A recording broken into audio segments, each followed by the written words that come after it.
Cette émission vous est présentée par Handipact du groupe Casino, l'engagement handicap qui met tout le monde d'accord.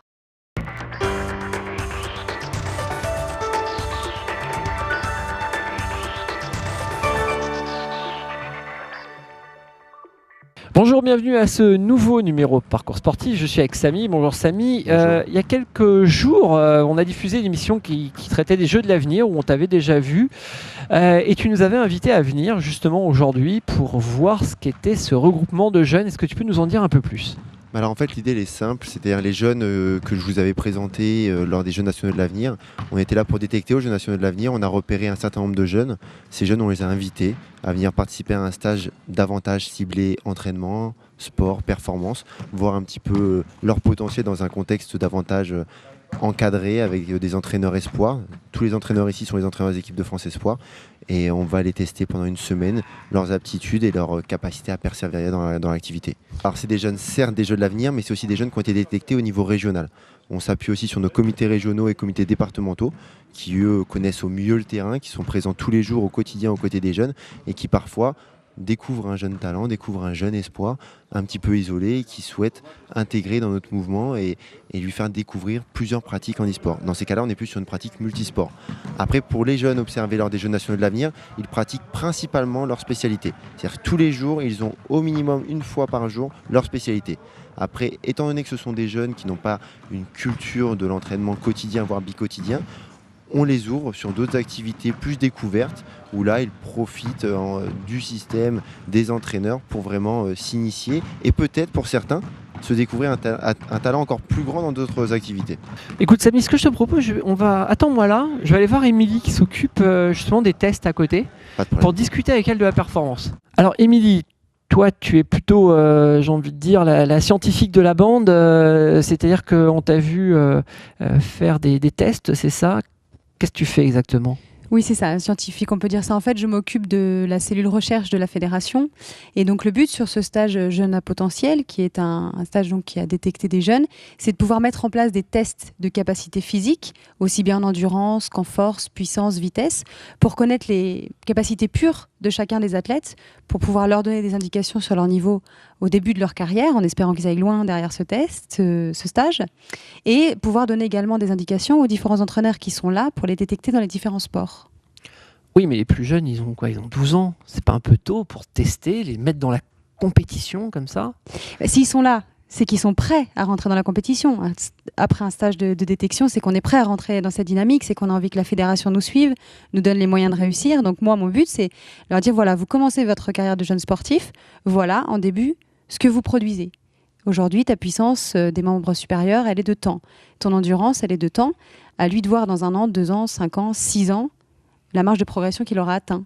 Ils ont presque d'ailleurs déjà choisi leur sport. Ils sont déjà dans une logique sur cette semaine où ils pratiquent en priorité leur sport de prédilection et ils font la découverte sur d'autres sports pour voir si ils ont des prédispositions ailleurs ou s'ils restent dans leur sport actuel. Donc ils ont déjà, de par le handicap, déjà un choix se fait d'entrée et après ils ont déjà quand même des sensibilités à certains sports, chacun. Toi, est-ce que quand tu les suis comme ça, est-ce que quand tu leur fais passer des tests, parfois il y a des surprises ? Est-ce que tu te dis, tiens, j'aurais pas pensé que ce petit jeune là, comme ça, il avait, je sais pas, il était tout sec et pourtant là, d'un coup, il me fait des performances extraordinaires. Oui, souvent ça arrive. J'en ai eu 2 aujourd'hui, des tout fins, qui comme ça payent pas de mine et puis avec l'énergie, avec l'envie, ils développent notamment avec le myotest, l'appareil qu'on a utilisé aujourd'hui. On a un hémiplégique par exemple qui donc est obligé de pousser en développé couché avec juste une haltère, donc il y a un problème d'équilibre et pourtant il a développé d'un coup une puissance, il en a développé l'épaule sans que j'ai eu besoin de l'orienter. Ils sont parfois étonnants, oui c'est vrai. Moi je suis sur les capacités physiques pures, l'endurance, la force, la puissance, la vitesse. Par contre, à travers mon travail au sein de la fédération, je réponds aussi aux demandes des équipes de France. Par exemple cette année, l'entraîneur de l'équipe de France de basket, Franck Belen, Franck Belen, voilà c'est ça, je savais pas, bon oui tout à fait, Franck, n'arrivait pas vraiment à sentir la fatigue réel et perçu de ces joueurs. Quand est-ce que vraiment ils pouvaient les pousser ou quand est-ce que physiquement ils étaient cramés, comme on dit. Et donc du coup, on a mis une équipe de chercheurs en place, dont Thierry Weisland, qui travaille beaucoup avec nous à la fédération, qui a fait passer plusieurs tests physiologiques, de lactatémie donc, de cardio avec des polars. Et donc, à travers ces données-là, on a pu donner des indications à Franck sur les exercices qu'il a mis en place là, ils sont crevés. Là, ils peuvent encore pousser. Voilà, on essaye de mettre en place des protocoles de façon à ce que les entraîneurs aient des indications et qu'on arrive à adapter un entraînement spécifique au handi-basket pour essayer de passer à un autre niveau, ne plus entraîner comme en valide, mais entraîner vraiment en spécificité handi. Pour beaucoup de personnes, le handisport, ça reste pas de la compétition, quoi. On est sous on n'est pas vraiment dans du haut niveau. C'est faux, en fait. Quand je t'entends, on est justement sur de l'étude scientifique parce qu'on est sur du haut niveau et qu'à un moment donné, le moindre paramètre peut faire la différence, que ce soit un championnat du monde, un JO, ou enfin un jeu paralympique ou autre chose, quoi. Complètement. On a tendance effectivement à penser qu'à partir du moment où on est handicapé, on se dépense moins. Je peux vous dire que pour avoir testé le basket fauteuil, physiquement, c'est très difficile. Donc oui, on est dans de la haute performance et on passe actuellement à la fédération au niveau supérieur. On cherche des moyens spécifiques par rapport au handicap et à la discipline, d'aller plus loin et d'adapter au maximum pour leur permettre d'améliorer leur performance, oui. Alors Samy, merci de m'avoir attendu. Donc effectivement, là on a bien compris, hein, il y a vraiment tout un panel de tests qui ont été mis en place. Est-ce qu'il y a des jeunes comme ça qui sortent plus du lot dans ces préparations ? Pour prendre l'exemple de l'an dernier, 8 sont sortis vraiment du lot. 4 ont intégré le pôle espoir basket qui prend forme dès cette année au Crèves de Talence. Donc certains jeunes ont une capacité, ont des prédispositions, vous en avez parlé avec Émilie, que ce soit physique, de par leur souplesse, de par leur force, de par leur endurance, qui leur permettent de très vite intégrer les équipes de France espoir. Pour d'autres, on est plus dans une pratique qui va s'orienter vers un niveau régional, national. Moi, je prends l'exemple de ce stage. On a un jeune, plus particulièrement Alexis, qui vraiment nous montre dès les premiers jours une capacité aussi bien à l'entraînement, une implication, une attitude, mais aussi des capacités techniques et physiques un petit peu hors du commun et qu'on espère, on va garder un œil très attentif sur ce jeune. Alors Alexis, je crois qu'il est au tennis de table, hein, particulièrement. Et ben, moi, ce que je te propose, je vais aller le voir. Et puis à ce moment, on se rejoint dehors. Comme ça, parce que là, il est sur l'athlétisme, je crois. Pas de problème. Donc on se rejoint dehors. Et de le suivre parce qu'il va très vite. À tout à l'heure. Alors Alexis, depuis ce matin, on te regarde. On t'a vu au tennis de table, on t'a vu un peu à l'athlé. Il y a quelque chose qui me plaît beaucoup, c'est que tu as toujours le sourire. Ça te plaît d'être ici, a priori? Ah bah oui. Alors, à la fois tu t'amuses, mais tu prends les choses très au sérieux. Tu perfectionnes ton geste. Bah, j'essaye de faire du mieux que je peux, de m'améliorer. Donc toi, ta discipline, c'est plutôt le tennis de table? Oui, ouais. plutôt. Qu'est-ce qui te plaît dans le tennis de table? Déjà, c'est un sport assez adapté. Je n'ai pas trop de difficultés à jouer. C'est vrai que le tennis de table, il faut de la technique, il faut beaucoup de tactique. Quand on joue en handisport, le plus souvent on joue sur le handicap de l'autre. Ça c'est intéressant. C'est-à-dire que tu joues sur le handicap de l'autre. C'est-à-dire qu'en fait tu prends en compte le handicap, le tien et celui de ton adversaire, oui, pour gagner le match. Oui. Et comment tu fais ça? Par exemple, je sais pas, tu veux dire que si tu joues contre une personne qui, je sais pas, un problème au bras par exemple, ça va changer les choses pour toi? Bah, j'essaye de viser son bras où il y a un problème. Mais c'est pas très sport ça. C'est pas fair play.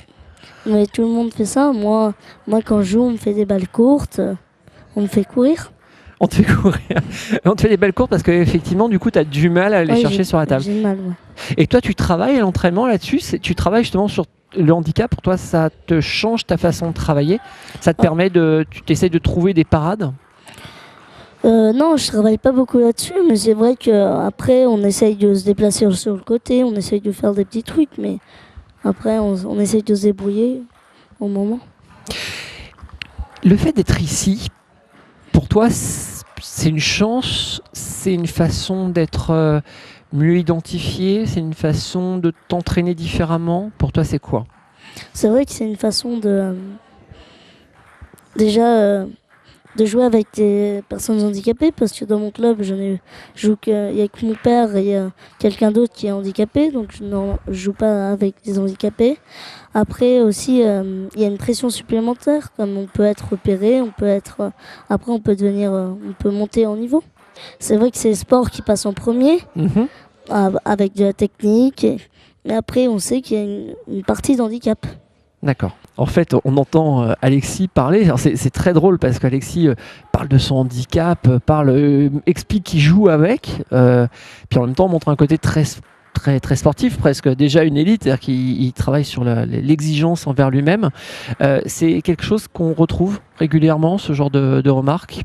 Le tennis de table est très souvent pratiqué en loisir et donc on a parfois du mal à motiver les jeunes justement par rapport à un sérieux et à un savoir s'entraîner.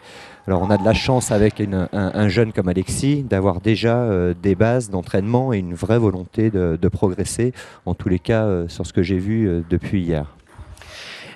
Pour être au haut niveau, justement, la volonté de progresser, c'est important.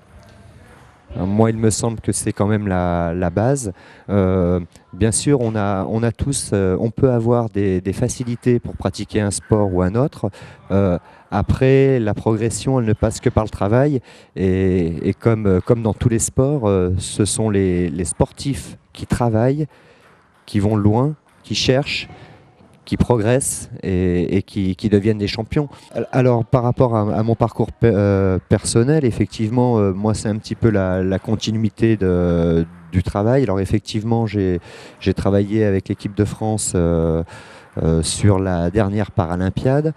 Maintenant, mon travail s'oriente un petit peu plus en direction des jeunes et au-delà de ce que fait la fédération, c'est-à-dire proposer sur du multisport, des activités sur du multisport à ces jeunes. Nous, en interne, sur la commission, on propose un petit peu un cursus de détection qui se met en place aussi tout doucement. Voilà, donc pareil, c'est quelque chose de très récent et on a une volonté très très forte de travailler sur la jeunesse parce que c'est de toute façon la relève de l'équipe de France, elle ne passera que par la jeunesse. Bon, Samy, alors effectivement, Alexis, très touchant, il va aller loin ce môme-là. On espère. Moi, comme je dis toujours, c'est une étape. Il y en a encore beaucoup à franchir. L'entraînement nous dira si il aura les moyens et s'il ça c'est de la langue de bois, ça. Non, c'est pas la langue Alors de bois. bon, peut-être que... Non, il est vrai qu'il a en tout cas toutes les prédispositions et caractéristiques pour réussir au plus haut niveau. Maintenant... Mais ce qui serait super sympa, c'est effectivement voir un Alexis, voir d'autres. Hein. Il y en a d'autres. On a vu un Kevin, on a vu qui pourrait demain être finalement potentiellement sur les Jeux paralympiques, sur les championnats du monde. C'est ça qui est génial. Ce serait magnifique. C'est l'objectif caché ou non caché. Oui, j'ai pas l'impression que ce soit très caché comme objectif de ce regroupement. Après, oui, ce serait formidable. On a des équipes de France qui sont un petit peu vieillissantes pour certaines.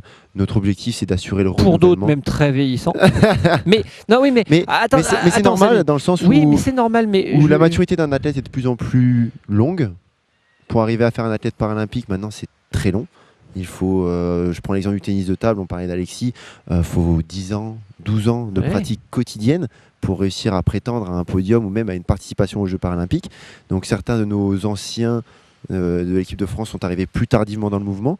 Nous, on met en place aujourd'hui cet événement pour pouvoir les prendre très jeunes, pour espérer qu'ils soient performants lors des Olympiades, lors de leurs 22 ans, 23 ans, et qu'ils puissent ainsi représenter la France pendant 2-3 Olympiades et qui sait nous ramener de nombreuses médailles. Oui, puis de toute façon, la meilleure chose, c'est de voir qu'il y a encore des seniors, ce que je vais appeler des seniors, là pour le coup, qui ramènent des médailles d'or dans leur discipline. Et quoi qu'il en soit, les petits jeunes, ils ont plus à apprendre. Et qui seront là pour encadrer, accompagner et qui ont beaucoup à transmettre à tous ces jeunes qui arrivent, le couteau entre les dents, pour montrer qu'eux aussi, ils ont leur place. Et justement, ces seniors, ils jouent le jeu aussi ? Je pense que globalement, oui, ils sont très contents de pouvoir justement partager, voir que ce qu'ils ont produit dans ce mouvement ne va pas rester sans suite. Parce qu'à un moment donné, il n'y a rien de pire pour un athlète que de voir qu'après son départ, sa discipline, il n'y aura plus personne pour la représenter, il n'y aura plus personne au jeu, il n'y aura plus d'image donc de leur discipline. Et là, le fait de voir des jeunes et de voir qu'ils peuvent transmettre leur savoir, transmettre leur expérience, leur vécu à tous ces jeunes, je pense que c'est valorisant pour eux. C'est aussi une reconnaissance de leur travail, parce qu'on les responsabilise, on leur montre aussi, c'est de la reconnaissance et je pense qu'ils jouent complètement le jeu. Et écoute, moi, Samy, ce que je te propose, on va suivre justement ces jeunes pousses. Là, on va rentrer un petit peu se mettre à l'abri, parce qu'on est arrivé, il y avait du soleil à Lille, et puis là, maintenant, il pleut. Donc, c'est l'entraînement à la dure. C'est ça. Merci en tout cas de nous avoir reçus et de nous avoir donné le tuyau, là, justement, sur ces jeunes. Quoi qu'il en soit, merci de nous avoir suivis sur le www.bloghandicap.com et sur l'ensemble de nos sites partenaires. À bientôt. Au revoir. À bientôt.